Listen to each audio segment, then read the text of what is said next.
Magandang hapon sa inyong lahat mga ka-sortes. Welcome back naman sa ating trade guidance TL combination. No? Pagbago tayong update sa pang 9 PM sa September 13. So ang kinas 2 PM is 661, 5 PM is 832. Mindanao area last 2 is 32. So disclaimer lang ha, lahat ng masinishare ating combination, ito po ay isang analyze prediction lamang mga kaidol. No? Walang nakakalam kung ano ang lumabas sa bawat tools sa PCSO.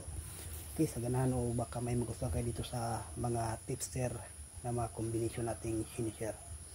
Okay, mabuntay sa pang 9 PM bro. Unang guide natin is 814.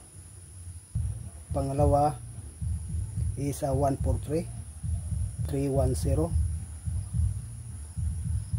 at eskalera 978 mga kaidol. Okay, dito sa ating 4 combination, may share tayong base no na 814 at saka 143. So sa mag-eskalera, bantayan mga ka-idol, maganda rin ang 978 no. So ang magpa-slide sa result kagabi is 310. So nasa inyo na yan mga ka-lods no. Good luck and hope to win. Bye bye.